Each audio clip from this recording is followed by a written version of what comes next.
Mesdames, Messieurs, le tribunal, veuillez vous lever.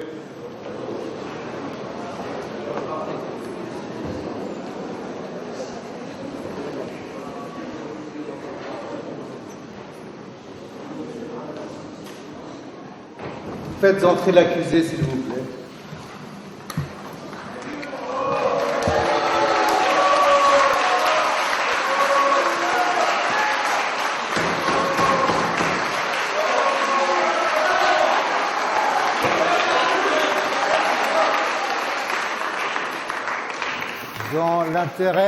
Dans l'intérêt de tout le monde, et notamment de M. Crémieux, je souhaiterais que la salle soit plus calme, sinon je la ferai évacuer.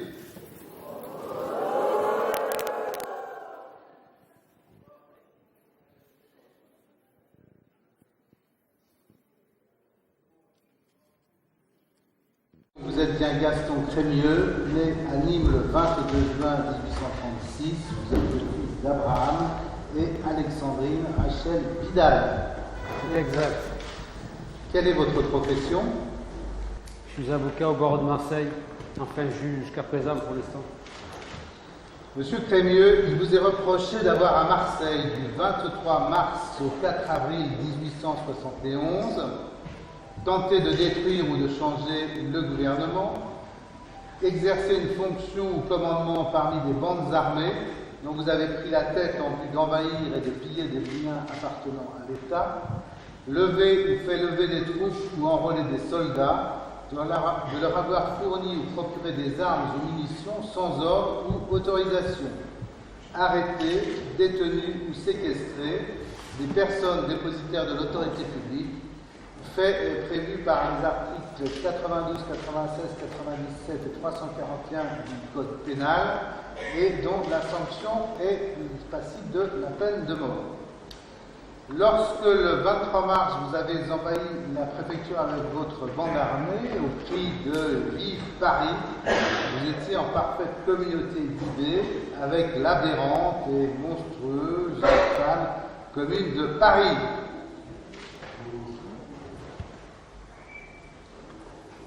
Le point de départ de l'accusation est totalement faux. Le soir du 22 mars, les propos que j'ai tenus à l'Eldorado ont été déformés. Je n'ai fait appeler qu'à la paix, à la modération, appelant les uns et les autres à la conciliation. Vous êtes vraiment convaincu que les propos que vous avez tenus ce soir-là appelaient à la paix? Parfaitement. Foutaise, foutaise. Ce discours était un appel aux armes, et que dis-je, un appel à l'insurrection. Et vous savez, monsieur le président, Madame l'avocat général,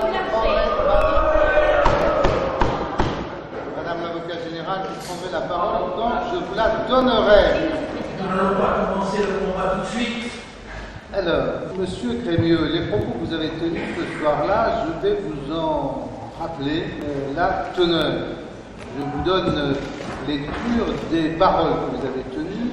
C'est la cote, Madame l'avocat général, maître, la cote des 120. Je lis, c'est un discours que vous avez prononcé le 22 mars à l'Eldorado.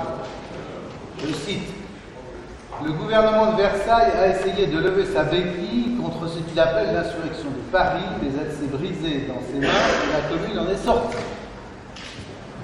Propos. Citoyens, les circonstances sont graves, je vais vous poser une question. Quel est le gouvernement que nous reconnaissons comme légal?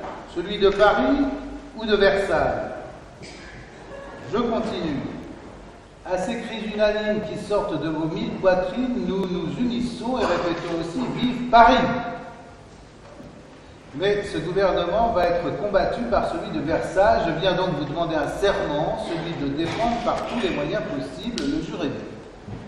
Donc vous adressez ainsi à vos compatriotes. Et par 3 fois, vous avez répété « Nous aussi, s'il faut combattre, nous nous mettrons à votre tête. Mais avant de nous séparer, jurons encore que nous sommes unis pour défendre le gouvernement de Paris, qui est le seul que nous reconnaissions, et non cette ignoble assemblée de Versailles. » Vous croyez sérieusement que ces propos appellent à la conciliation? Parfaitement. Que faisait le gouvernement de Versailles, sinon pactiser avec l'ennemi? peut-être vous aurez l'occasion d'intervenir en temps utile, sans doute. En tout cas, je vous prierai de ne pas interrompre les débats. Si ce n'est pas vous, selon vous, qui d'autre a appelé le peuple à se soulever? Ce n'est pas moi à vous le dire. Alors c'est à qui? C'est vous qui menez les débats. Si vous m'interrogez sur ce que j'ai fait, je vous réponds. Maintenant, si vous me demandez ce qu'ont fait d'autres camarades, là, je ne vous répondrai pas. À vous de voir. Parlez-moi maintenant des conditions d'arrestation du préfet, du général Cognier et du personnel de la préfecture. La commission départementale que je présidais n'a rien à voir avec l'arrestation des otages. Bien au contraire, grâce à elle, on a pu éviter une effusion de sang. Et il me semble que vous oubliez que dans toute révolution, il y a des débordements. On ne fait pas d'omelette sans casser des œufs. Il me semble que vous l'oubliez. Il y a des hommes qui sont prêts à tous les débordements et d'autres qui sont prêts à offrir leur poitrine au risque de leur vie pour taire ces débordements. Et je pense que la commission départementale est peut-être cela. Si j'ai agi comme le rapport le dit, vraiment je suis un imbécile et je ne pense pas l'être. Est-ce que la salle tient vraiment à être évacuée? Monsieur Crémieux, on ne comprend pas du tout qu'un imbécile, on ne fait que reprendre les propos que vous avez tenus le soir du 22 mars à Eldorado. Mes propos ont été déformés. Jamais je n'ai tenu les propos qui ont été rapportés dans l'acte du gouvernement. Bon. Eh bien, écoutez, je vais continuer les citations. Est-il vrai que vous avez tenu ces paroles à l'encontre du préfet Cognier le soir du 22 mars? Je cite, c'est la cote des 122, donc les propos que vous avez tenus à l'encontre du préfet Cognier. Je cite. Nous venons de chez le préfet. Je l'appelle encore préfet car sa chaise est branlante et sera bientôt à terre.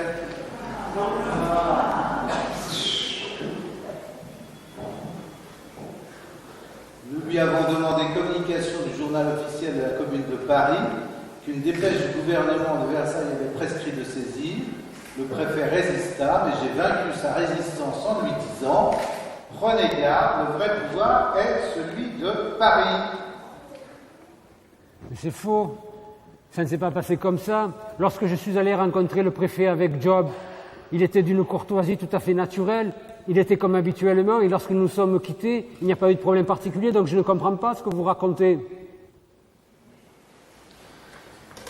Monsieur, quel était le rôle de l'Assemblée départementale? Le rôle de l'Assemblée départementale était de rétablir l'ordre. Alors là, je vous l'avoue, effectivement, l'ordre, nous n'avons pas pu le rétablir. Et en politique, c'est une erreur gravissime. Maintenant, Monsieur Crémieux, je vais vous demander de me parler des otages, parce que vous avez affirmé, lors de votre déposition, en code 203, que vous avez tout tenté pour les faire délivrer. Expliquez-moi, car j'aimerais comprendre pourquoi le président de l'Assemblée départementale, c'est-à-dire vous, qui dispose de tous les pouvoirs, s'il a réellement l'intention de faire libérer les prisonniers, il n'y parvient pas. C'est vrai, mais je vais vous expliquer la manière dont ça s'est passé.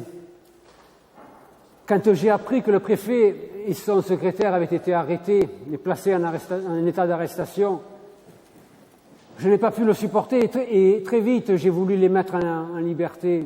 Et à ce moment-là, un homme que je ne connaissais pas, c'était un garde civil qui s'est approché de moi. Il m'a pointé son arme dessus et il m'a dit « Si tu fais libérer les otages, je te fais sauter la cervelle ». Et il avait l'air très déterminé, alors j'ai renoncé.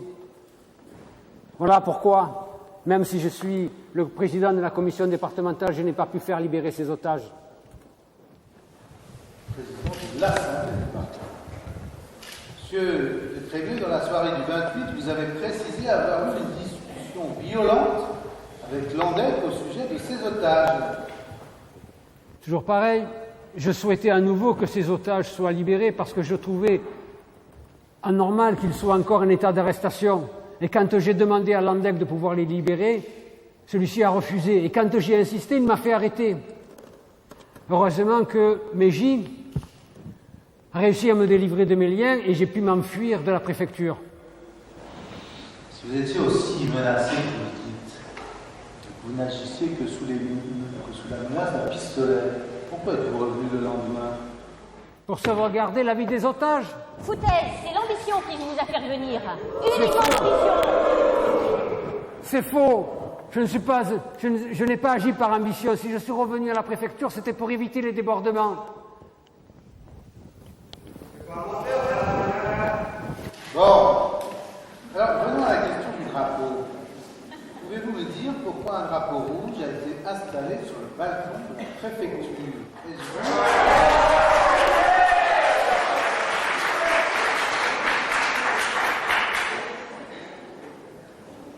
Est-ce vous qui avez donné l'ordre de le hisser? Absolument pas.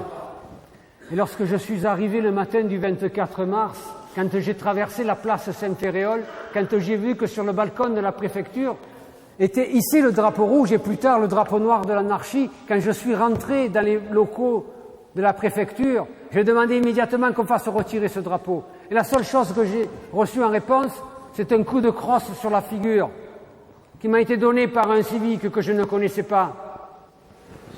Vous dites en somme, vous prétendez que vous n'étiez plus de la direction de l'insurrection. C'est exact, malheureusement. Alors pourquoi êtes-vous resté à la préfecture? Je vous l'ai dit tout à l'heure, si je suis resté à la préfecture, c'est pour éviter tous ces débordements. Mais au fur et à mesure, j'ai bien compris que mon influence n'était toute que relative, que j'étais entouré d'hommes qui étaient prêts à tout. Et donc, malheureusement, je n'ai rien pu faire. On est responsable des actes que l'on commet. Si vous vous étiez retiré à ce moment-là, il est probable que vous ne seriez pas ici aujourd'hui. Peut-être. Peut-être. Mais ma présence à la préfecture a permis de limiter les débordements, même si mon influence était relative. J'ai pu au moins éviter que l'on incendie le bâtiment du quotidien, la Gazette du Midi. Pour les otages, effectivement, je n'ai rien pu faire. Mais tous ces hommes qui étaient autour de moi, comme je vous le disais, ils étaient empreints d'une violence extrême que j'avais du mal à maîtriser. Vous êtes également reproché d'avoir fait acte de gouvernement et d'avoir fait appel aux électeurs en leur désignant l'homme qu'il fallait élire. Cet acte était, je l'avoue, une erreur. Mais que fallait-il faire face à l'inertie du conseil municipal et de la garde nationale? Le peuple attendait des actes. La situation était explosive, il fallait agir vite. Et nous n'avons trouvé que cela. Vous avez pourtant été mis en garde sur la gravité de la situation. On a retrouvé chez vous, au moment de la perquisition, qui a été faite des lettres, certaines anonymes, d'autres pas, de gens qui vous prévenaient. Vous auriez dû ouvrir les yeux.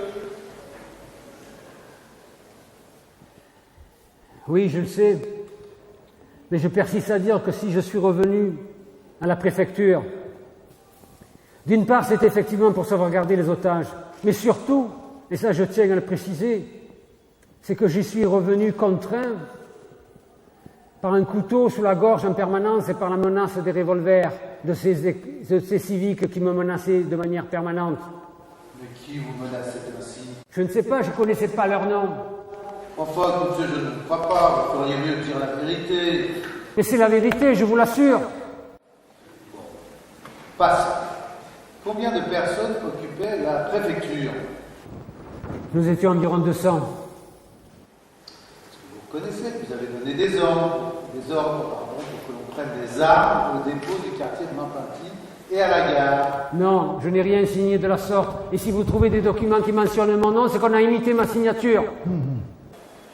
Est-ce vous qui avez fait nommer Pélissier comme général de la garde nationale? Pas du tout. Je ne sais même pas qui c'est qui l'a nommé.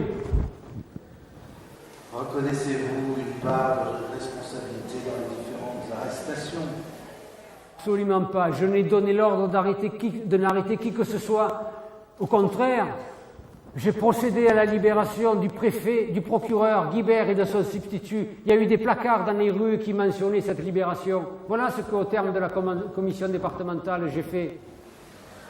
J'ai sous les yeux un texte destiné à l'armée qui se termine par Vive Paris et comporte votre signature. Ce n'est pas moi qui ai signé cette proclamation. Dans ce document, on parle de pouvoir malsain. Qu'entendez-vous par ces mots? Écoutez, n'étant pas le signataire de cette déclaration, quand on parlait de pouvoir malsain, ça ne pouvait être que le pouvoir légitime, celui d'Adolphe Thiers. Vous avez ensuite rédigé une proclamation dans laquelle vous signalez à la vindicte publique les fonctionnaires qui n'avaient pas voulu adhérer à la révolte et faire cause commune avec les insurgés. Mais c'est normal, les fonctionnaires devaient rester en place. Pouvaient-ils vraiment rester à leur place quand vous établissez un pouvoir absolu inspirant la terreur autour de vous? Les fonctionnaires n'ont pas à faire de politique. Quels que soient les pouvoirs en place, ils doivent rester en fonction pour pouvoir assurer la continuité des services administratifs. Allez-vous nier également être l'auteur de cet appel à l'armée à la désertion au motif que le pouvoir chancelait? Lire ce texte, proclamation qui est signée de vous. Soldats, une guerre fatale dans laquelle votre bravoure a été lâchement exploitée par des chefs traîtres et incapables vient de se terminer dans les conditions déplorables que vous connaissez tous. Vous avez quant à vous bien mérité de la patrie. Aujourd'hui, la République a licencié les armées permanentes, elle ouvre les bras à tous ses défenseurs librement dévoués. Et pourtant, les généraux de la réaction vous retiennent encore malgré vous sous les drapeaux. Leur but serait-il de vous mener au combat contre les républicains? Voudraient-ils organiser la guerre civile? Nous devons en douter, mais qu'ils le sachent bien. Tous nos efforts tomberont à l'éviter en soutenant énergiquement le vrai gouvernement de la République. Soldats, vous êtes des citoyens libres et à ce titre, vous vous rallierez aux républicains dont les intentions à votre égard sont connues depuis longtemps. Leur désir le plus ardent est de maintenir entre la garde nationale et vous la fraternité la plus étroite, et cette union qui fait la force et l'honneur des peuples libres. Les habitants de Marseille vous envoient d'avance l'expression de leur franche sympathie et de leur entier dévouement. Enfants du peuple, vous servirez avec nous la cause républicaine. Vive la République, vive Paris.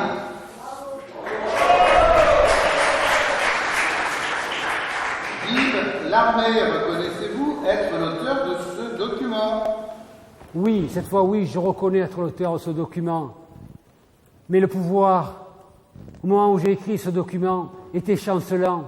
C'était un secret pour personne, et en rien je n'attaquais sa légitimité. Vous vous mettiez en lutte cependant? Non. C'est vrai, vous y étiez déjà.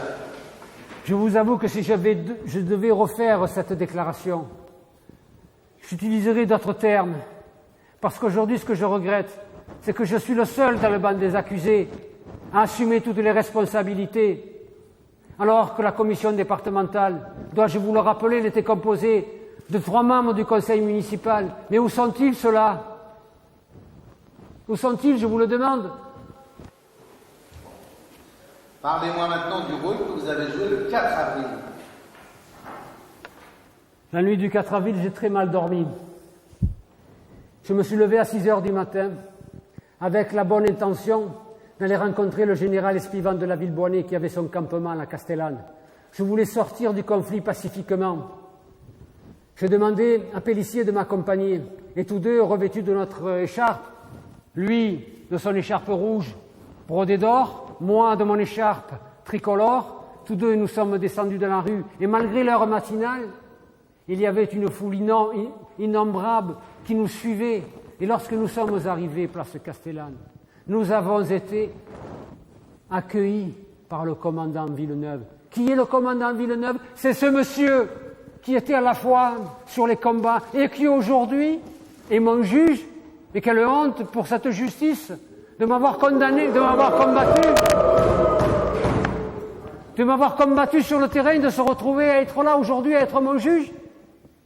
Passons, quand je lui ai demandé ce qu'il faisait là, quelle était sa mission, il m'a répondu que j'avais 5 minutes pour quitter, pour dégarpir et pour vider la préfecture, et que si je ne le faisais pas, il donnerait l'assaut avec ses 6000 hommes. Et pourquoi ne vous êtes-vous pas rendu à ce moment-là? Vous croyez que c'est facile? Quand on a marché dans la rue, j'ai vu tout un tas de manifestants qui étaient armés, qui portaient des fusils. Ils n'auraient jamais accepté que nous battions en retraite. Et à ce moment-là, je vous l'avoue, nous avons entendu un coup de feu et un soldat qui s'est écroulé. Et ensuite, d'autres coups de feu sont partis. Et d'autres encore. Du sang coulait de partout. Je n'ai pas pu éviter toutes ces effusions de sang. Mais tout ça, c'est la faute à Landec. Landec, pour moi, c'est un lâche. Je lui avais demandé quelles mesures il fallait prendre si ça tournait mal. Vous savez ce qu'il m'a répondu? Il m'a dit, je ne suis pas Marseillais. Je viens de Paris, débrouillez-vous. C'est votre problème. Pour moi, effectivement, c'est un lâche. C'est lui qui avait toutes les responsabilités. Oui, je ne vous crois pas. C'est trop facile de rejeter la responsabilité de l'insurrection sur un absent, un Parisien. Vous n'aviez qu'à réfléchir avant aux conséquences de vos actes insensés. Maintenant, il vous faut les assumer. Je les assume pleinement, mes actes. Mais lorsque Landec, Aimé et Amouroux sont arrivés le 27 mars, je n'avais plus du tout de pouvoir au sein de cette commission départementale. J'en restais le président, certes, mais je n'avais plus du tout de pouvoir. Pourquoi leur avez-vous obéi? Mais parce qu'ils étaient mandatés par la Commune de Paris. Vous avez un mandat? Monsieur le Président, je n'allais pas leur demander qu'ils me justifient leur pouvoir. Vous allez me faire croire que vous obéissiez aux premiers venus? Mais ils n'étaient pas les premiers venus, ils venaient de la Commune de Paris. Vous auriez peut-être dû contester leur pouvoir quand même. Bon, avant d'en finir, j'aurais aimé que vous me racontiez les circonstances de votre arrestation le 7 avril, car je vous avoue que j'ai été un peu surpris en les découvrant. À l'issue du 4 avril, tout le monde a fui. Mes premières réflexions, c'est que je ne voulais pas partir. Et puis mon entourage a tenu à ce que je m'enfuis tout de même. Et puis un soir, ce 7 avril, alors que je dînais chez mon ami Vidal, je l'ai vu, après le souper, partir dans la chambre et revenir avec une robe de sa femme et un foulard. Il me l'a tendu et il m'a dit « Revais là, habille-toi de cette robe ». J'ai été surpris, il m'a dit « Comme cela, on ne te reconnaîtra pas. Et tu pourras ainsi te cacher dans le corbillard qui t'amènera au cimetière Saint-Pierre rencontrer le concierge. » Pourquoi le concierge? C'est lui qui devait m'aider à fuir pour l'Italie. Et puis au dernier moment, lorsque nous sommes arrivés au cimetière, j'ai été pris d'un remords, j'ai changé d'avis. Je ne pouvais pas m'enfuir. Je voulais expliquer les raisons de mon comportement devant la justice. Je voulais être jugé, j'avais confiance en la justice. Et lorsque j'ai rencontré 2 gendarmes qui me croisaient, bien entendu, habillés comme j'étais, ils ne m'ont pas reconnu. Et quand ils m'ont croisé, je leur ai dit « C'est moi, Gaston Crémieux, vous ne me reconnaissez pas ?» Bien sûr, ils ont été surpris. J'ai levé mon foulard, et là, bien entendu, ils m'ont reconnu, et ils m'ont arrêté, et ils m'ont transféré au Fort Saint-Nicolas. Maître, avez-vous des questions à poser? Je n'ai aucune question Pas de à mon tout. client. Pardon?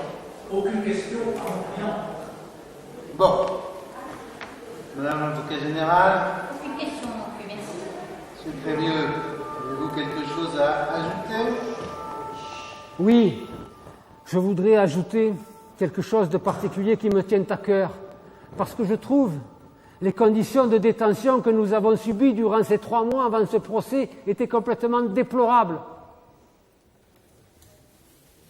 C'est certainement hors débat, mais pour moi ça l'est pleinement. Ce n'est pas le débat. Oui, ben, Je madame. vous demande d'en rester uniquement.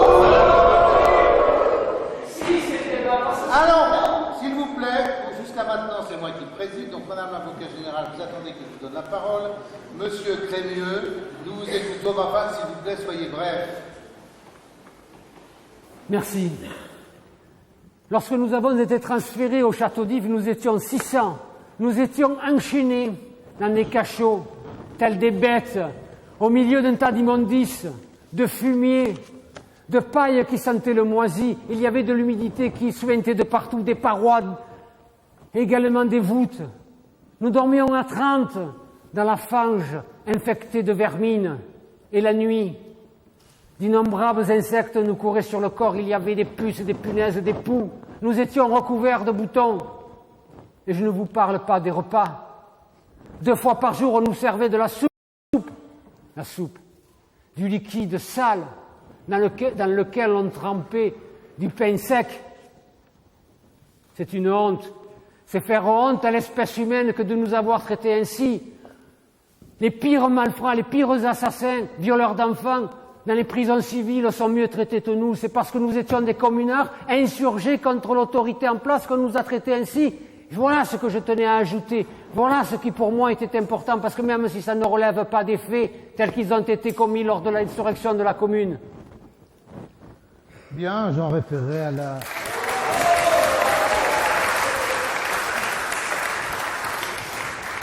Un peu de silence, s'il vous plaît. J'en référerai à la chancellerie. Vous avez terminé? J'ai terminé. Bien, en ce qui me concerne, je n'ai plus de questions. Je vais donner maintenant la parole à la représentante du ministère public afin qu'elle prenne ses réquisitions. Madame l'avocat général, vous avez la parole. Je vous remercie, Monsieur le Président.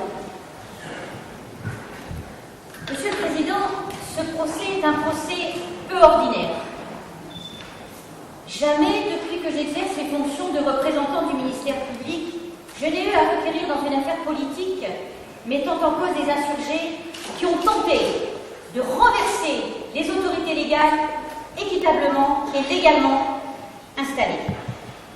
Ma tâche, Monsieur le Président, Madame et Monsieur de la Cour, va donc être difficile, particulièrement difficile à remplir.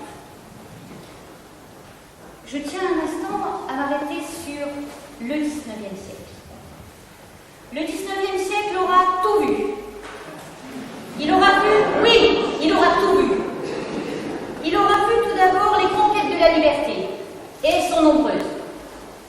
Le XIXe siècle aura vu l'apogée de notre gloire, mais il aura vu également son expiation. Le XIXe siècle aura vu Paris, notre gloire, notre gloire. Il aura vu Paris, le chef-d'œuvre de la civilisation, détruit en peu de mois par une barbarie que jamais notre histoire jusqu'à présent n'a connue. Oh, nous devons l'espérer, je le dis, la dernière épreuve que la France devrait connaître avant sa régénération. Le XIXe siècle aura connu, je le dis, la Commune de Paris. La Commune de Paris. Une société occulte, une société secrète, une société nombreuse, une société redoutable, qui a l'honneur d'avoir à sa tête les Prussiens. L'international, puisqu'il faut bien l'appeler par son nom, s'est abattu sur Paris. S'est abattu sur Paris comme si le cœur de la France, s'était arrêté de battre. Je sais que beaucoup d'étrangers font partie de cette horde. Mais je sais, et je le redis, que les étrangers sont nombreux, faisaient partie de cette horde. Mais les Français qui se sont unis à cette horde n'en sont que plus criminels. Les uns et les autres, réprouvés de toutes les nations, condottières cosmopolites, vivants de guerre, de bohème, de cap et d'épée, je dirais, sont tous guidés par les fruits secs de toutes les ambitions déçues, les déclassés de tous les échelons et bien évidemment les aventuriers de révolutions avortées. Mensonges, illustres sacripants, leur nom forme une sinistre légende et leur personnalité n'est entourée que d'une auréole de dynamite. Voilà les héros, dans leur but impie, vous appuyez. On se sait où je fais évacuer la salle.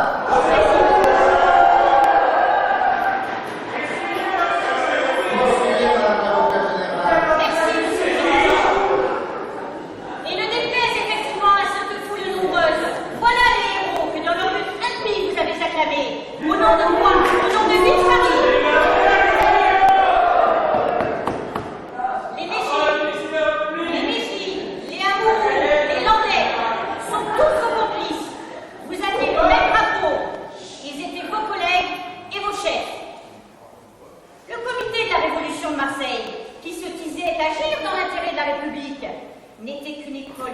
perversité.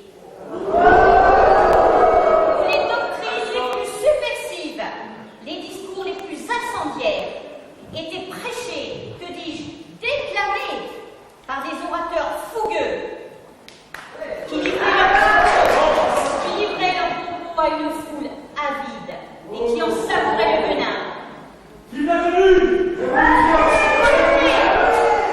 Ce comité n'était ni plus ni moins qu'une secte communiste. Et cette secte communiste n'attendait qu'une chose, c'était un signal du comité insurrectionnel de la capitale, pour aller envahir et pour aller attaquer la préfecture. Mais les partisans de secte et les débats l'ont démontré, ne comprenaient et n'ont compris leur liberté que pour leur usage exclusif. Ils ont, et je vais résumer ces propos, ils ont opprimé leurs frères, ils les ont assassinés, ils ont pillé leurs maisons, ils ont pillé les communautés, et enfin, ils ont séquestré et ils ont emprisonné des citoyens qui étaient tous sans défense.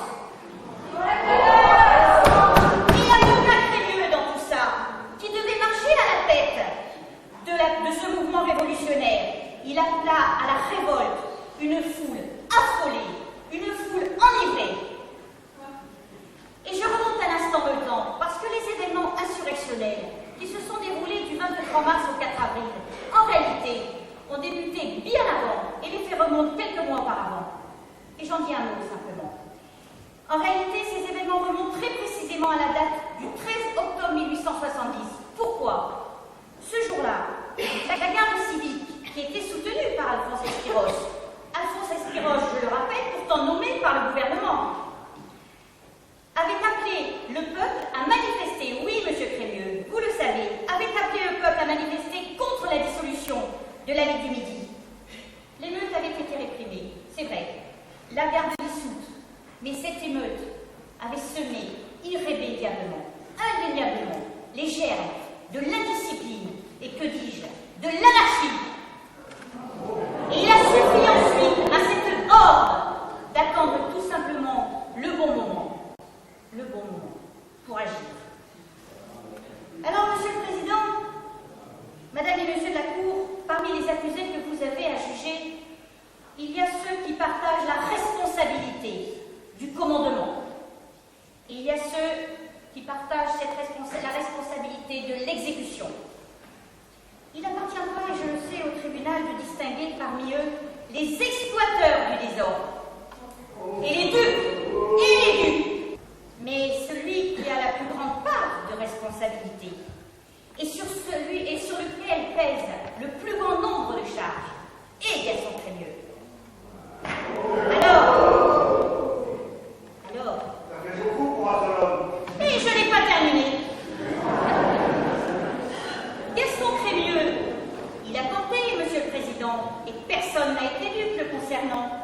Il a tenté par moments de se présenter pour un naïf. Il n'est pas naïf. Il n'est pas non plus idéaliste. Et il n'a pas hésité, et nous l'avons remarqué également, à tenter tout au long de l'audience, à se réfugier derrière de misérables réticences pour fuir ses seules responsabilités. En réalité, qui est Gaston Crémieux? Je devrais plutôt dire l'avocat Crémieux. L'avocat Crémieux étant factué de sa personne. Ce n'est qu'un factieux incorrigible. Je n'ai pas fini, dont l'ambition ne peut être assouvie qu'en parvenant aux honneurs, aux dignités et à la fortune.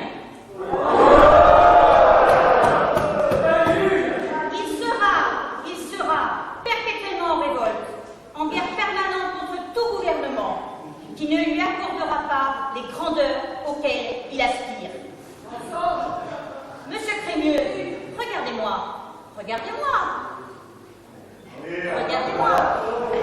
Vous avez, Monsieur Crémieux, sali. Vous avez déshonoré votre robe d'avocat. Et vous n'en êtes que plus responsable.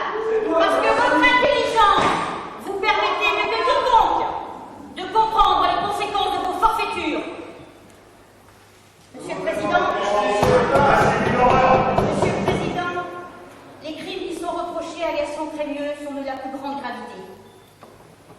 Il prétendait défendre la République alors que l'action menée avec ses complices internationalistes en a détruit tous les fondements. Il a, par les crimes qu'il a commis, menti audacieusement au monde et à la civilisation en usurpant le nom de la République. Et ce nom ne lui appartient pas. Il a, par les crimes qu'il a commis, démontré qu'il était un cruel ennemi de la République. Le drapeau, monsieur Crémieux, que vous pensiez brandir, c'est un drapeau sanglant. Drapeau sanglant qui ne peut jamais sauver de la République. Jamais au grand jamais. Gaston Crémieux est un adversaire. Gaston Crémieux est, et je l'ai dit, je le répète, un cruel ennemi de la République. Et c'est la République aujourd'hui qui me dicte mon devoir. Misérable, je vous demande, Monsieur le Président, Madame et Monsieur de la Cour, d'appliquer à Monsieur Crémieux, au regard de la gravité des crimes qu'il a commis, la loi pénale avec sa plus grande sévérité. C'est la raison pour laquelle, à l'encontre de Gaston Crémieux, je requiers la peine de mort.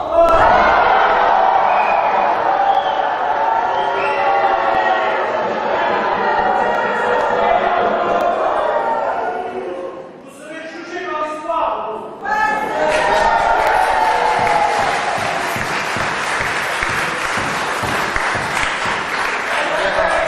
On verra l'histoire aussi. Vous avez terminé, madame? J'en ai terminé, merci Monsieur le Président. Asseyez-vous, monsieur Crémieux. Asseyez-vous. Maître, vous avez la parole. Monsieur le Président, Madame, Monsieur du Tribunal, c'est avec une émotion difficilement contenue, dictée par un passé douloureux et inspirée par un avenir déjà écrit et immuable, que je prends la parole pour assurer devant vous la défense d'un homme d'exception.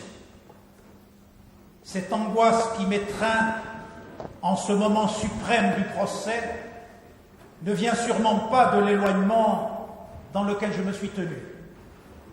Quelques années de silence judiciaire ne peuvent effacer ni la passion du Verbe, ni l'inébranlable volonté d'assurer toujours la défense de la cause d'un homme seul face à la société qui l'accuse.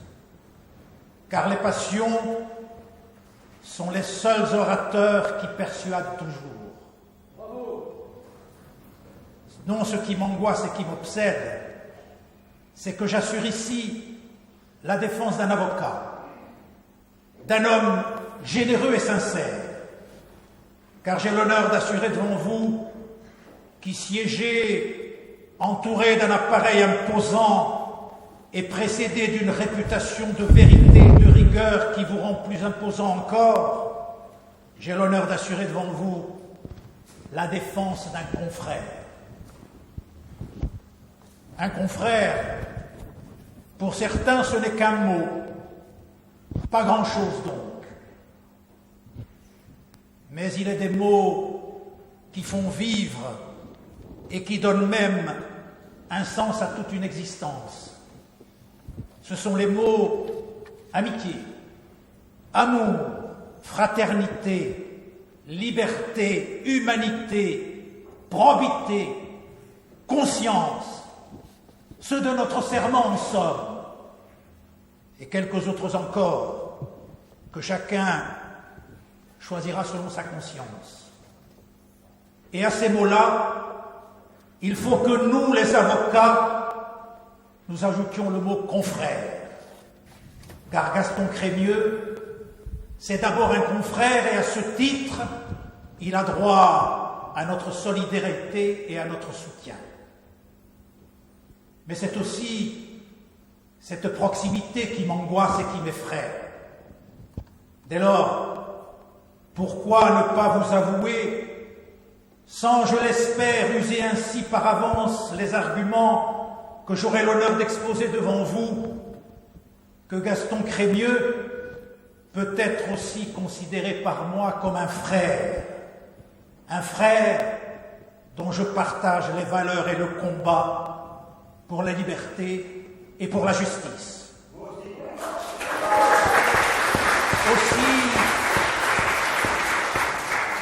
Aussi, Monsieur le Président, Madame, Monsieur le Juge, je voudrais vous dire tout d'abord que lorsque Crémieux m'a fait savoir qu'il désirait me confier sa défense, son désir revêtait à mes yeux l'autorité d'un ordre. Un accusé, un confrère faisait appel à mon dévouement, j'étais donc 2 fois tenu de me dévouer.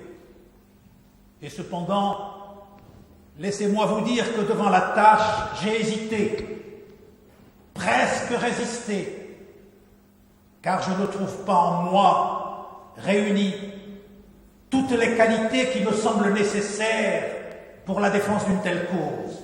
Elle me dépasse, et peut-être vous dépasse-t-elle aussi. Mais on a insisté, on m'a voulu tel que je suis, et je suis venu. J'ai ressenti alors l'honneur qui m'était fait. On m'a demandé de défendre un homme mis en accusation, certes, mais j'ai le sentiment, la conviction très forte que derrière la cause de cet homme seul, je dois défendre aussi la cause du droit, la cause de la justice et pour tout dire, celle de tous les hommes.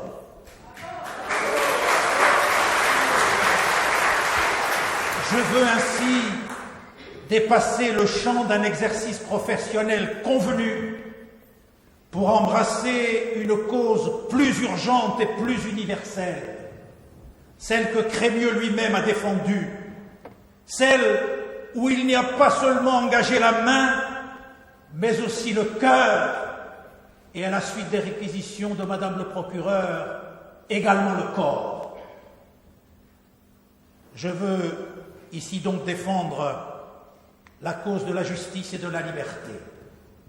Mais j'avais d'ailleurs une autre raison d'accepter, une raison d'autant plus impérieuse qu'elle est tout simplement humaine. Une femme, la jeune femme de Crémieux, à peine âgée de 22 ans.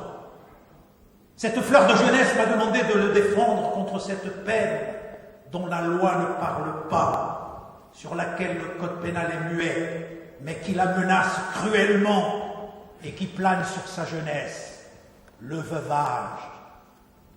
Mais il y a plus, les enfants.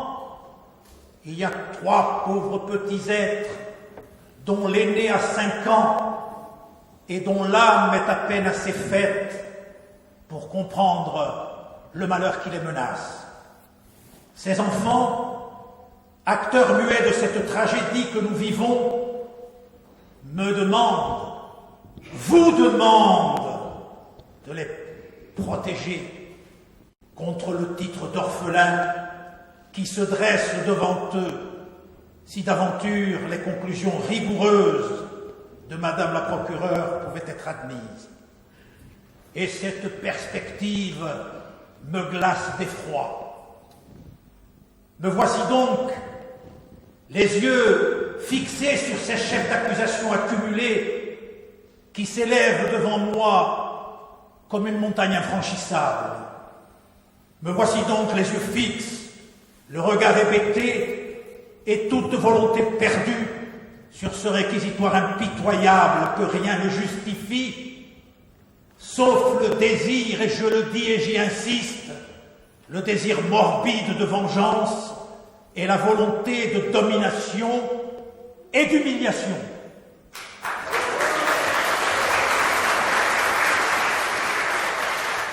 Oh, cette tentation est grande chez les vainqueurs, car victorieux vous l'êtes. Mais aujourd'hui, cette triste guerre des rues a cessé. La victoire est voilée de ce crêpe de deuil qui convient aux victoires remportées dans des luttes fratricides. N'y a-t-il pas encore eu assez de morts? Faut-il en rajouter un autre? Faut-il ajouter un supplicié de plus au martyrologue de la commune? La rigueur des réquisitions, loin de combattre un adversaire de la République, comme le soutient l'accusation, n'a pour seule fin que de maintenir les vieux principes d'un monde barbare, car l'ombre de la barbarie plane sur la justice et l'odeur de la mort rôde dans le prétoire. Faut-il qu'une tête tombe parce que, étant adversaire, vous avez été de ceux qui, pendant 12 longs jours, ont tenu notre ville comme une proie trop soumise peut-être, trop résignée sûrement.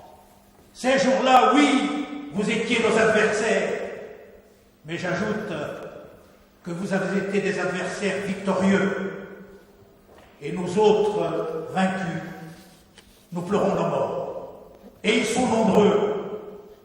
Mais nous ne venons pas pour les venger, car il n'y a plus aujourd'hui ni vainqueur ni vaincu.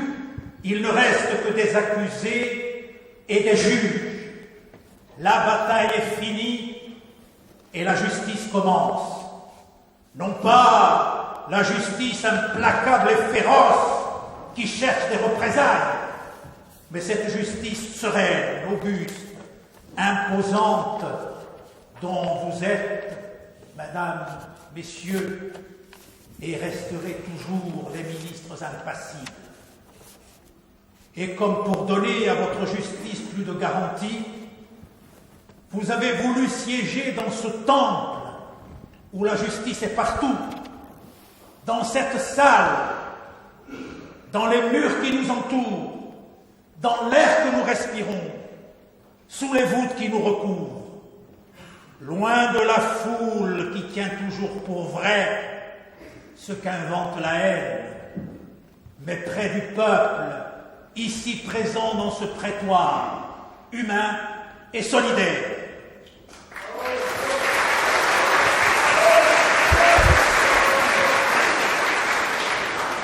Voilà de quoi me rassurer. Et maintenant, à l'heure. Les faits reprochés à Gaston Crémieux se situent entre le 20 mars et le 4 avril 1871. On lui reproche principalement d'avoir tenté de détruire ou de changer le gouvernement en employant des moyens réprimés par la loi et sur lesquels nous reviendrons tout à l'heure en détail. Mais je le dis d'emblée, pour cela, on s'appuie sur des engagements supposés et sur des agissements et des événements déformés. Gaston Crémieux est un homme engagé, certes, mais comment peut-on croire qu'il adhérait à l'Internationale alors que pour les élections au Conseil général de juin 70, il s'est présenté à La Ciotat contre un membre de cette association de travailleurs. Il ne peut non plus être accusé d'avoir agi contre la République, car lorsqu'elle a été proclamée, il était en prison pour avoir occupé la mairie afin de réclamer des armes à l'annonce des premières défaites de la France. D'ailleurs, dès la proclamation de la République, le 4 septembre, le peuple est venu le libérer et il a été porté en triomphe. Ses amis étaient au pouvoir. Il aurait pu alors le demander, que dis-je, l'exiger, s'il était ambitieux, comme on le lui reproche. Il avait de beaux titres à faire valoir, mais il n'en a rien fait. Gaston Crémieux est un homme radical et actif, certes, mais ce n'est pas un activiste, c'est plutôt un homme de paix et de conciliation. Le soir du 22 mars, dans son discours lors de la séance qui s'est tenue à l'Eldorado, il n'a eu de cesse d'appeler les uns et les autres à la retenue. Ce discours était violent, soit, mais il fut modéré dans la forme. De l'avis de plusieurs témoins, si l'on considère le milieu dans lequel il se trouvait, cette violence dans les mots était nécessaire.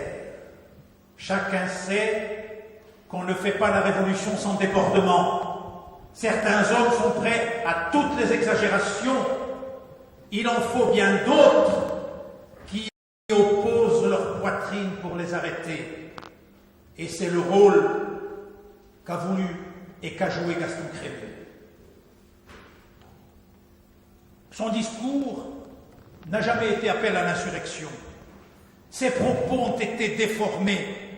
On a dénaturé son discours, on lui a prêté une intention qu'il n'avait pas. La lecture du procès-verbal n'est que le rapport des services de police qui tapit dans l'ombre et pillait tout ce qui se passait. Non, il n'a pas appelé à l'insurrection. Il a suivi tout simplement.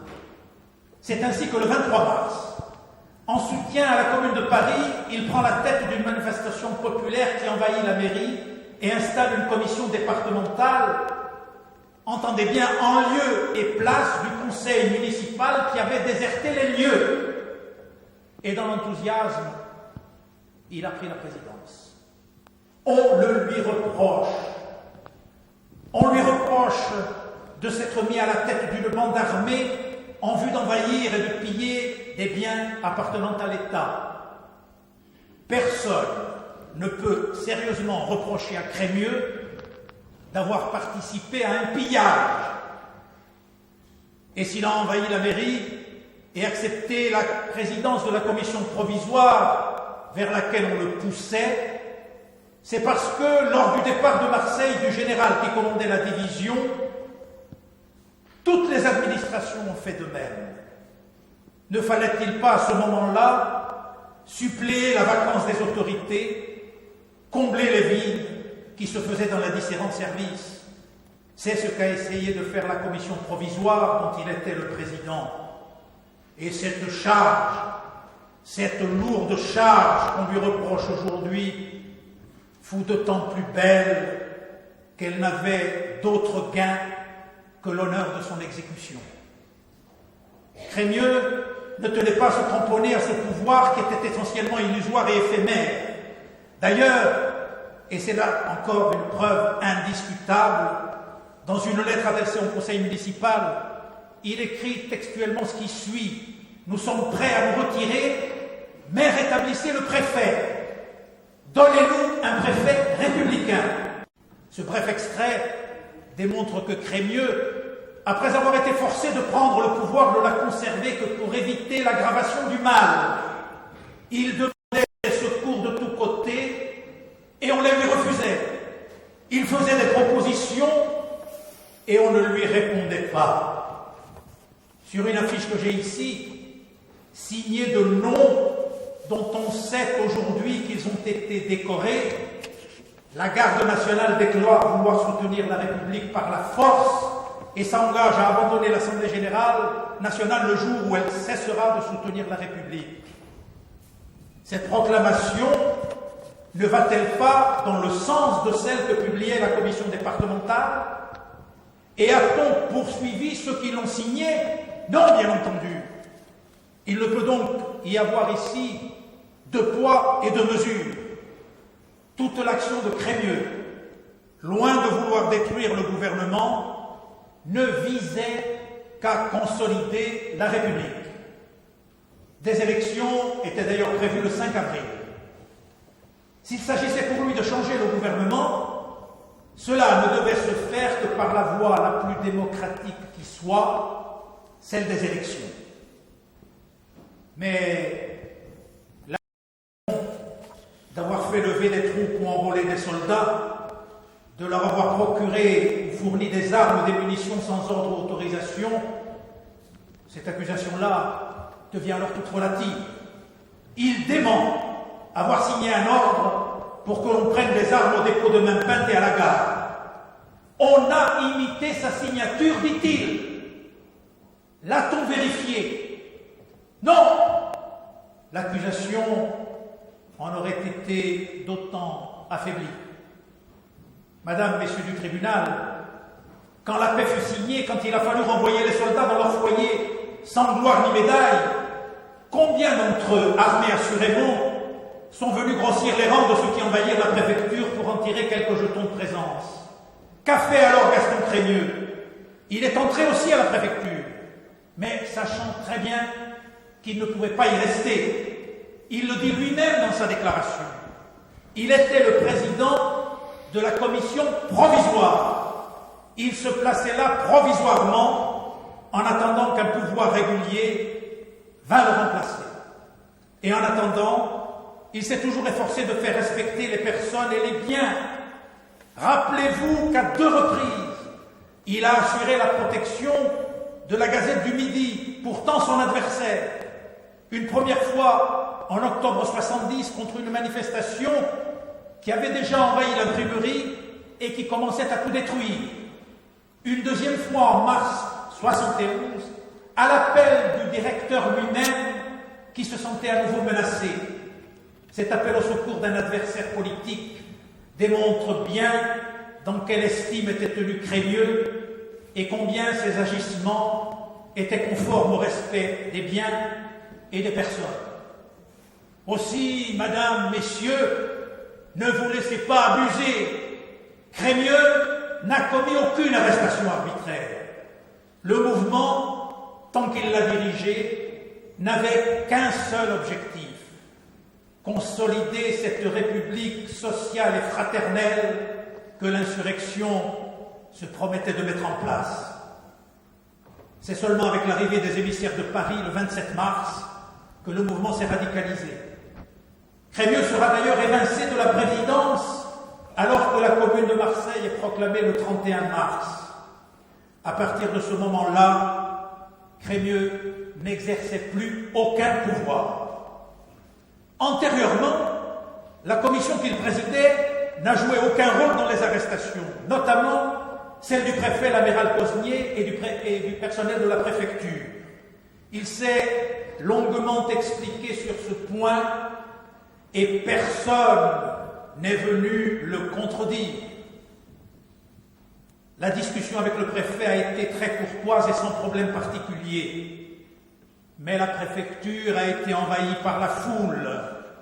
La foule, c'est l'élément aveugle et confus.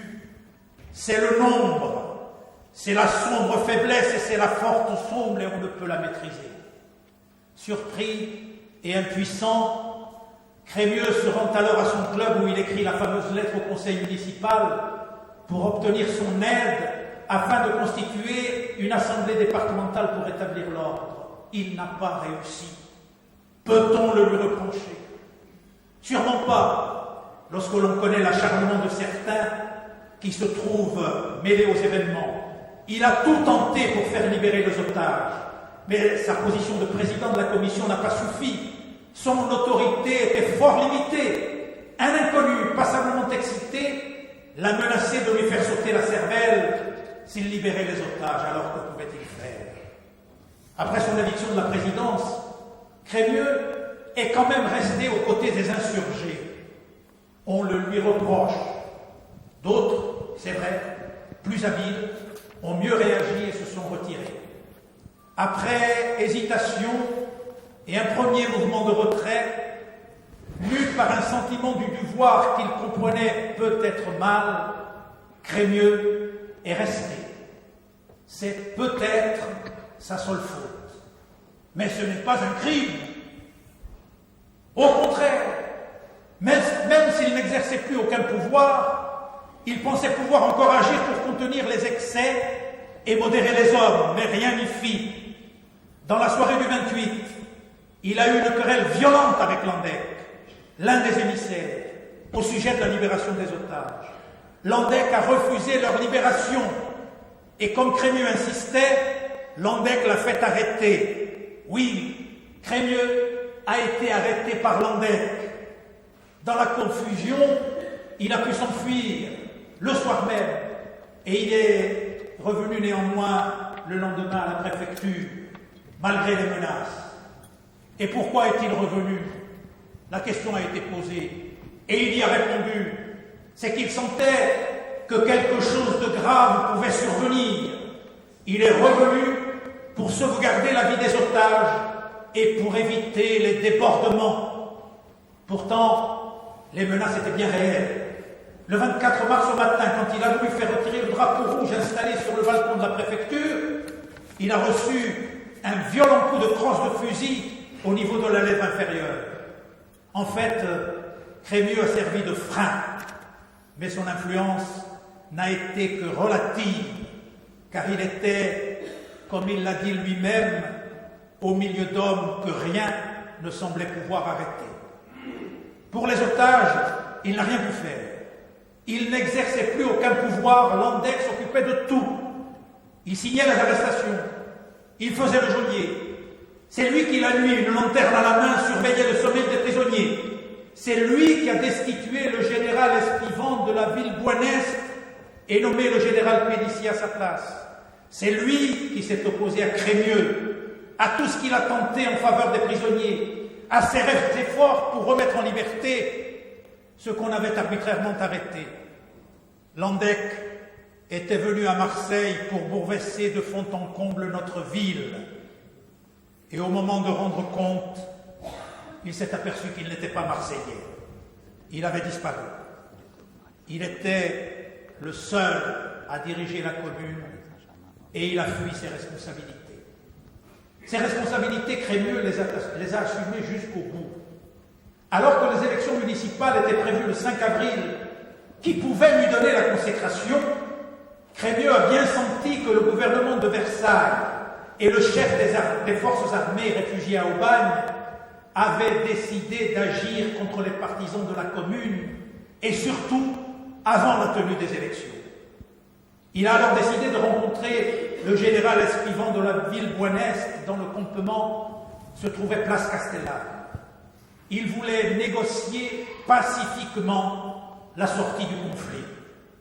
Accompagné de Pélissier, qui avait passé son écharpe rouge à franges d'or et muni de la sienne tricolore, il s'est alors dirigé vers la place Castellane, accompagné d'une foule immense malgré l'heure matinale. Sur place, le commandant Villeneuve, et je le nomme et je le vois, le commandant Villeneuve qui le reçoit refuse de discuter. Il a des ordres, il est aux ordres. Il doit rétablir l'ordre à Marseille et faire évacuer la préfecture. Il impose son dictat. Il donne 5 minutes pour réfléchir et passé ce délai, il attaquera avec ses 6 000 hommes. En face, la foule ne voulait pas battre en retraite. Elle grondait. Un coup de feu est parti, tiré par on ne sait qui en entraînait beaucoup d'autres. On courait dans tous les sens. Des blessés jonchaient le sol. Crémieux, parti pour trouver une solution pacifique au conflit, n'a rien pu faire pour arrêter le bain de sang. Tout était perdu. Il est parti, il s'est caché un temps. Il a envisagé, sans grande conviction, de s'enfuir de Marseille comme d'autres l'ont fait. Mais au dernier moment, il s'est livré aux gendarmes. Il a déclaré qu'il ne voulait pas fuir ses responsabilités et qu'il voulait s'expliquer devant la justice sur les raisons de sa conduite. C'est ce qu'il a fait avec sincérité, franchise et loyauté. Est-ce là la marque de la dévorante en buisson qu'on lui prête? Est-ce pour cela que l'on a retenu des chefs d'inculpation passibles de la peine de mort, cette peine de mort qu'allègrement on réclame? Mais ce sont là des réquisitions impossibles. Ce qu'on reproche à mon client, tout le monde le reconnaîtra, ce sont des crimes politiques. Or, la peine de mort est abolie en matière politique. C'est ce que stipule l'article 5 de la Constitution de 1848, qui n'a jamais été remise en cause depuis. L'Empire n'a pas supprimé la République. Les pièces de monnaie, regardez-les bien, indiquent République française, Napoléon III empereur. Napoléon III n'a été empereur que par un coup d'État qui n'a pas changé les institutions antérieures. La représentante du ministère public se plaît à qualifier Crémieux d'ennemi de la République. Il aurait eu, selon l'accusation, pour seul et unique but, en se mettant à la tête d'une soi-disant bande armée, de changer la forme de gouvernement, ce sont les réquisitions. C'est reconnaître là expressément le caractère politique de son action. Et on demande la peine de mort. Où est la logique? Ici aussi, le droit plaide pour la justice et pour l'équité. Il n'est pourtant pas inutile d'analyser les arguments de l'accusation. On a comparé la commune de Marseille et la commune de Paris. Alors je me demande si c'est contre les soi-disant factieux de Marseille ou contre ceux de Paris que l'on réclame la peine de mort.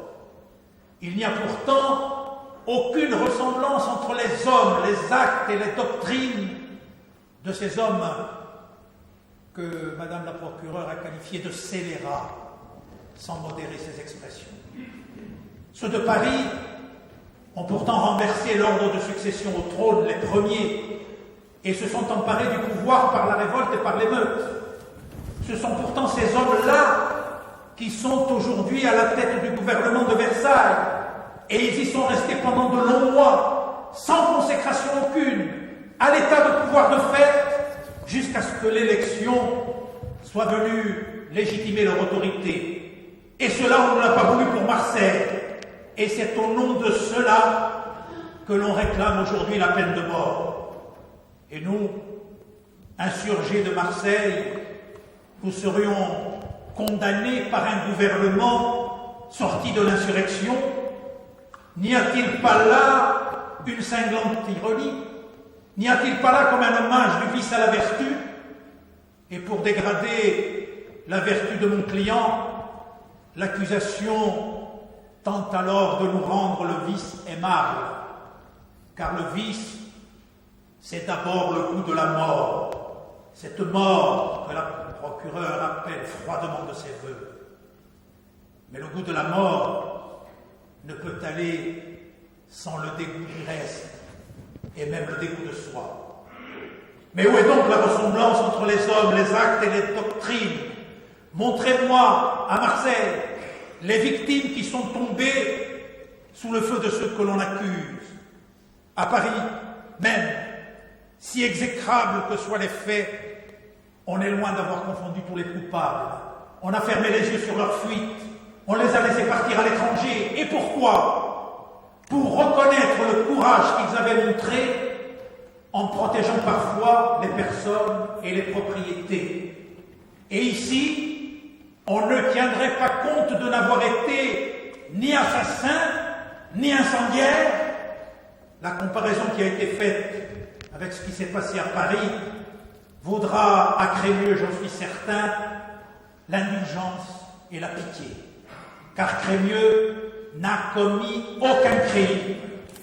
Tout au plus, peut-on invoquer contre lui l'excitation à la désobéissance. L'écrit qu'on lui oppose, c'est un texte maladroit, motivé seulement par la vacuité d'un pouvoir chancelant, et dont Crémieux reconnaît aujourd'hui que s'il devait refaire cette déclaration, il ne la referait pas dans les mêmes termes.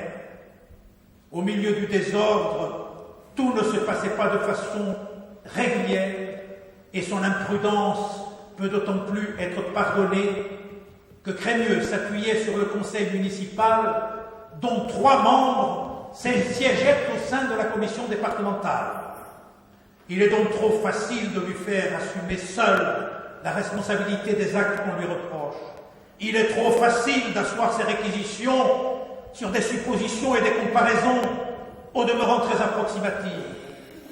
En fait, le ministère public traduit à votre barre, avec rancune et colère, la révolution sociale. Et elle vous demande de juger ces indécisions et les hésitations de cette aurore qui pointe et qui annonce des jours nouveaux. En fait, à bien l'examiner, le réquisitoire s'attache surtout à ce que Crémieux n'a pas fait. Requérir la peine de mort exige tout de même une autre rigueur. Il faut pour cela des preuves irréfutables et des hommes infaillibles. Or, la justice humaine est essentiellement faillible, et les preuves, toujours discutables, et même souvent improbables. Pour supprimer le mal, il faut supprimer l'opinion fausse, disait Épictète. Épictète l'esclave, le philosophe boiteux et pauvre, mais chéri des dieux. Il y a toujours des erreurs possibles. L'existence des juridictions d'appel en est une preuve indiscutable. Et en l'occurrence, vous ne devez pas l'oublier et vous devez redoubler de prudence. Il n'y aura pas ici d'appel possible. Quant aux juges, mais les plus sur deux, même les mieux intentionnés, peuvent ne pas être exempts d'erreur, car l'infaillibilité n'est pas de ce monde. La peine de mort, outre l'horreur qu'elle suscite dans tout cœur généreux, ne peut atteindre ses exigences. Mais la peine de mort, c'est aussi la négation de la lutte que l'homme, sorti des ténèbres et des premiers temps de son histoire, a entrepris pour la reconnaissance de ses droits imprescriptibles et pour le progrès de l'humanité. La peine de mort est la vieille survivance d'une époque que l'on voudrait révolue et que notre arsenal judiciaire maintient encore. L'accusation la demande, mais la voix de l'accusation est désormais une voix d'outre-humanité. Car l'abolition de la peine de mort est chose certaine. Il y a dans cette peine une cruauté et une barbarie dont nos héritiers s'indigneront. On se demandera un jour quels sauvages nous étions pour punir du dernier supplice un homme vivant parmi les hommes. Et on s'indignera encore plus si cette peine touche Gaston Crémieux, qui n'a eu d'autre tort que d'aimer à l'excès la République.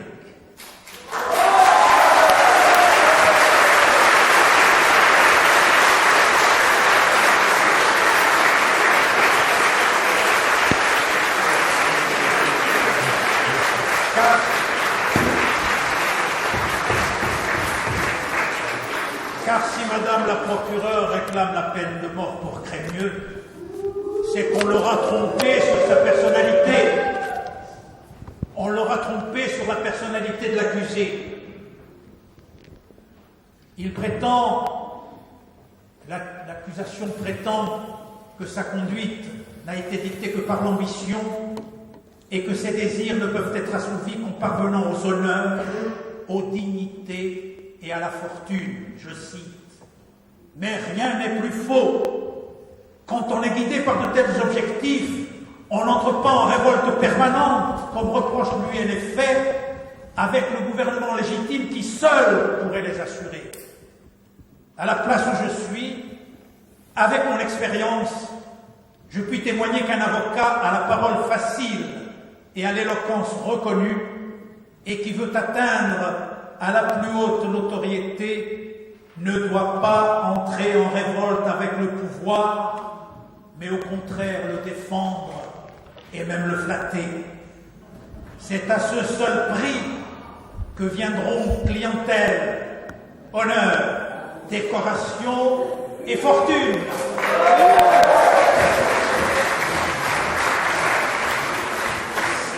C'est le lot commun de tous ceux qui habillent leurs ambitions de bons sentiments, d'idéologie humaniste et de défense du droit. Crémieux n'est pas de cela. N'oubliez pas que lors des élections législatives de 1869, c'est lui qui organisa la campagne électorale de Léon Gambetta dans les réunions publiques. C'est encore lui qui le remplaça lorsque le candidat républicain fut frappé d'une angine. À ce moment-là, mon client semait non pas le vent, encore moins la tempête, mais le vote. Et c'est un autre qui en a récolté la moisson. Il aurait pu, naviguant dans le sillage du vainqueur, récolter quelques fruits pour lui-même. Pourtant, il n'a jamais rien réclamé. Il s'en est toujours tenu à la même règle de conduite. Il a toujours défendu les pauvres, les déshérités et tous les spoliés de la terre. Non, il n'a pas déshonoré la noble et belle profession d'avocat. Non, il n'a pas sali cette robe que nous brandissons comme un étendard pour qu'elle flotte toujours au-dessus de toutes les injustices du monde. Bien au contraire, Il a redonné à sa profession ses plus belles lettres de noblesse. Et s'il a connu la misère et le malheur, il n'a jamais accepté d'en faire un marchepied. Il a embrassé la cause du peuple dans ses manifestations les plus diverses, et dans le temps de cette prévention, celle qui est retenue contre lui entre le 23 mars et le 4 avril, il a donné à son action les splendeurs de la liberté. De cette liberté, il en est aujourd'hui privé. Homme libre, il fut toujours l'homme de son cœur, de ses principes et de ses sentiments. Et même enchaîné, il demeure libre dans sa pensée. Pourtant, il traverse une épreuve dure et incertaine, tout comme notre pays qui souffre en cette année terrible des soubresauts d'une épopée tragique commencée un 2 décembre, sombre anniversaire, et qui se termine par un désastre militaire aujourd'hui à Sedan. Année terrible pour tous, mais le moment où nous sommes passera, pour lui comme pour tous les autres. Le pays a désormais la République. Il y aura aussi la liberté, avec celle retrouvée, j'en suis sûr, de Gaston Crémieux. Avant de m'asseoir, laissez-moi vous dire qu'en condamnant Gaston Crémieux, vous frapperez en même temps une femme qui ne mérite pas ce coup cruel et ses 3 enfants dignes de votre commisération et de votre pitié. Il y a dans ses bras enfantins autour de lui comme une muraille infranchissable sur laquelle ne passeront ni la sévérité, ni la rigueur, ni même l'indulgence, car c'est l'acquittement que je réclame. Je le sais, le choix est difficile, car ce procès est un procès peu ordinaire. Au droit se mêle la politique. Ce procès exige donc des juges indépendants. Qui vous a fait juge? Posez-vous la question.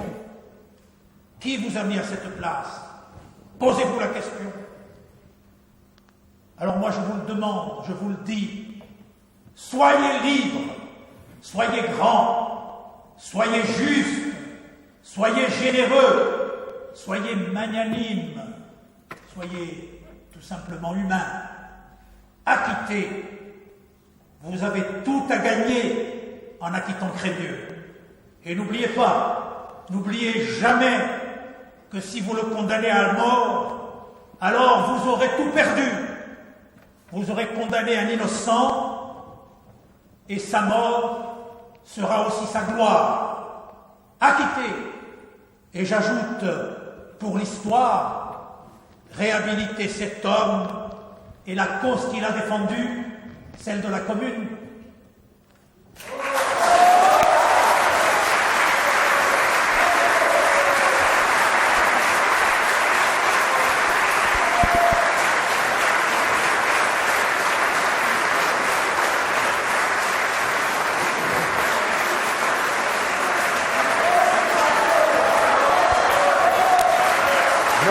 Je vais vous demander de vous faire.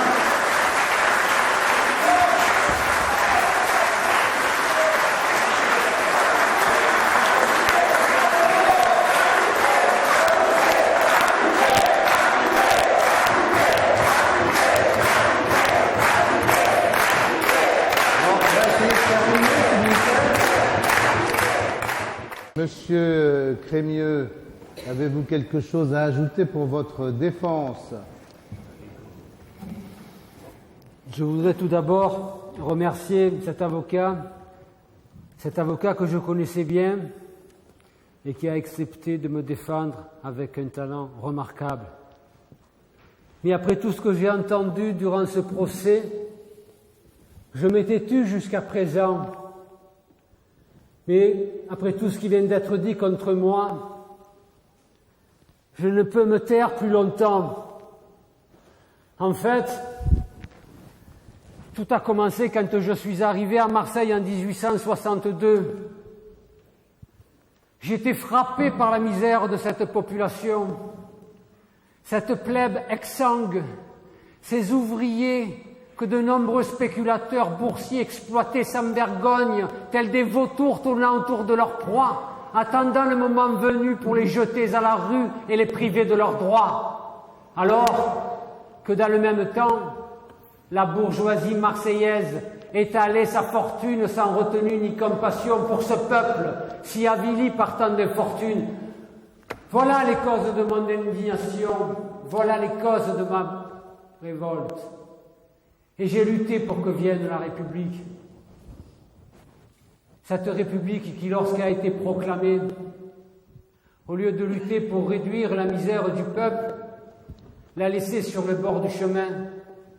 Non, ce n'était pas de cette République que j'avais rêvé. J'avais imaginé que l'Empire serait balayé par une République fraternelle et sociale, mais je m'étais trompé. J'avais été naïf encore une fois. Et puis, je me suis dit qu'il n'était peut-être pas trop tard. Ces républicains qui chassèrent l'empereur n'avaient pas plus de légitimité à mes yeux que nous, les communards, d'instaurer une république sociale. Ces républicains qui me portèrent en triomphe le 4 septembre, ce sont ceux-là même qui aujourd'hui me jugent, qui me traitent comme un vulgaire sanguinaire. Mais qu'attendez-vous de moi à la fin? Que je sois votre bouc émissaire? Que je vous serve d'exemple? Allez-y, enchaînez-moi, torturez-moi, frappez votre victime, bourrez vos chasse-peaux et punissez mon crime. Mais mon crime, quel est-il? Dites-le-moi, répondez, est-ce un crime que d'avoir trop de cœur? Que d'avoir trop aimé la République? Que s'être dévoué pour la cause publique? Ou de tomber en martyr et de mourir en victime? Peuple, écoutez-moi, j'ai voulu t'affranchir du joug de tes tyrans. J'ai voulu proclamer l'ère de la liberté, arracher le cœur de cri de l'égalité. J'ai voulu que ce pouvoir inhumain plus jamais ne te laisse mourir dans la rue de faim. Au peuple, que je souffre de te voir te vautrer dans la boue. Toi, qu'on flatte à l'égal des rois, à chaque élection pour mieux flatter ton suffrage. Vous oubliez trop souvent que même si l'âme du peuple reste enchaînée, il est le seul souverain. Il peut tout.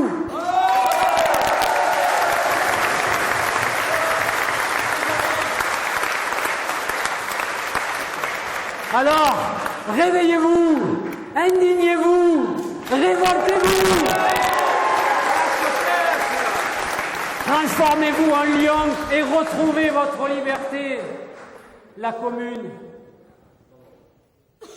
devait proclamer l'ère de la liberté et de l'égalité, comme lors de cette nuit du 4 août 1789, où le servage et la justice seigneuriale furent abolis. Mais vous, privilégiés de la fortune, il y en a sans doute ici, élus du monopole, spéculateurs enrichis, n'avez-vous rien à restituer à la nation? Vous, qui un à un avez ramassé dans la boue les débris fracassés de ces privilèges, vous les avez rajeunis, vous vous les êtes réappropriés et sous d'autres formes encore, vous les exploitez à nouveau.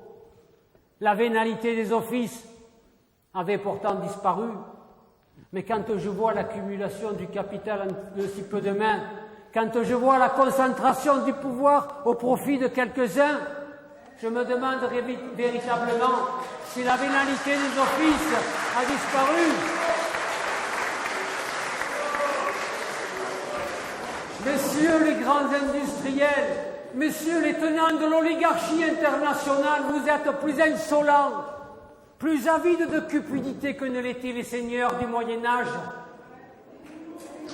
Vos pères se seraient-ils sacrifiés en vain lors de cette nuit du 4 août, où députés du tiers-État, de la noblesse et du clergé se levèrent ensemble et dans un indicible transport s'embrassèrent et frissonnant d'enthousiasme, conjurèrent aux générations futures de s'unir dans l'amour et de la justice et de la liberté? Nous n'avons plus le souvenir de ces grands exemples que nous nous soucions peu de rétablir. À quand une nouvelle nuit du 4 août?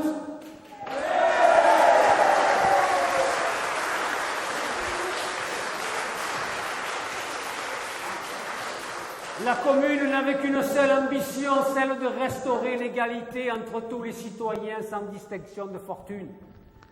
Mais cette ambition, aussi noble soit-elle, se heurta à tous ces détracteurs qui firent tout ce qui était en leur pouvoir pour briser cet élan populaire, et par là même me briser aussi. Je ne sais pas le sort que me réservera le tribunal.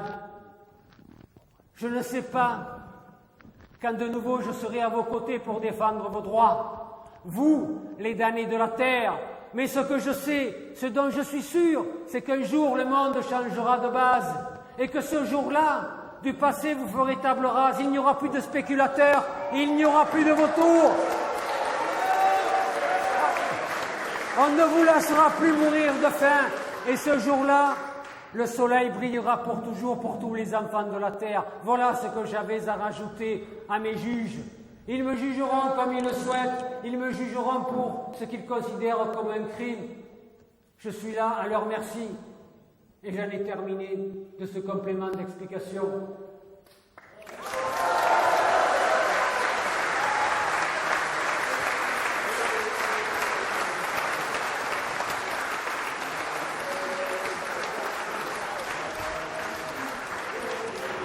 Bien. Un peu de calme, s'il vous plaît. Le tribunal se retire pour délibérer et le jugement sera rendu à la suite de ce délibéré. L'audience est suspendue. Approchez, Monsieur Crémieux.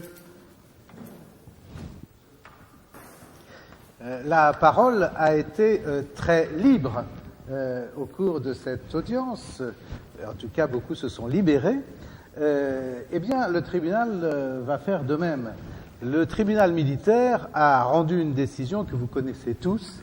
Il est donc inutile que j'en parle. En revanche, les magistrats d'aujourd'hui, qui sont indépendants, ce qui n'était pas le cas des militaires, acquittent M. Crémieux de sa...